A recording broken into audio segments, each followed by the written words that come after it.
Dapat pinabayaan. Sana naman kung sino man ang nakakaano nito na magsasaka. Mm.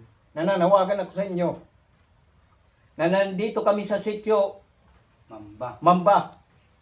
Kami ang nabiktima dito kami ang magtatanim dito na pinalayas ng mga DNR. Kung sino man ang makakaano, sana naman ipasapasan ninyo sa kapwa magsasaka na magkaisa tayo.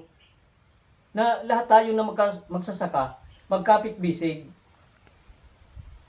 Kasi kung nabiktima kami, mabibiktima rin kayo eh. Lahat tayo gugutumin na ating pamilya.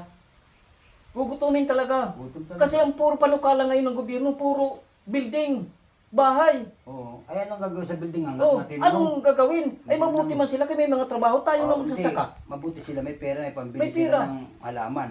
Kahit na. Kung wala na magsasaka, wala na rin sila mabibili. Oo, tama kayo dyan, Manjo. Wala na mabibili. Dapat pinabayaan na lang tayo sa lugar na to, no? Oo. Nabubuhay sila sa atin. Nabubuhay rin tayo sa kanila. Oo.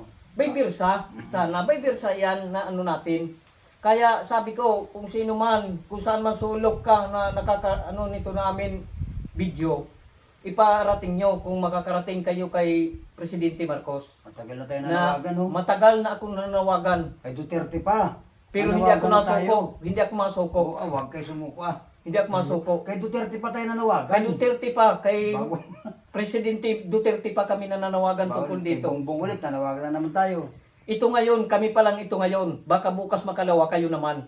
Kaya wag ninyo ilihim kung sino man na nakakabasa nito na aming panawagan diyan sa video tungkol sa magsasaka, ipasa nyo Mm. para tayo magkatulong-tulong.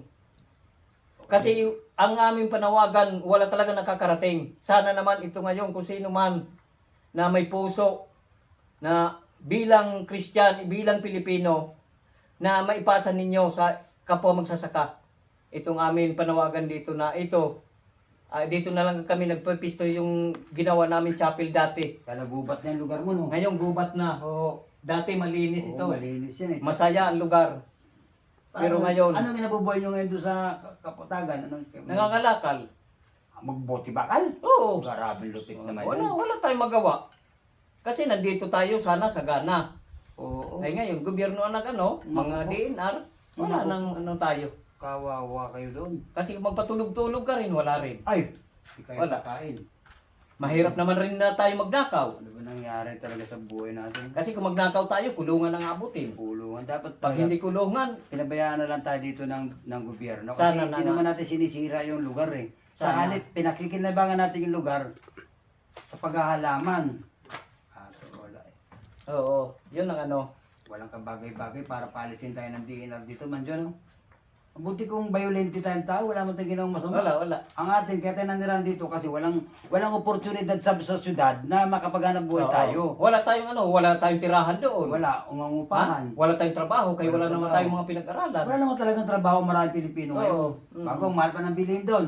Dapat nga sana nila mahalin ang magsasaka. Oo, dapat talaga ganun.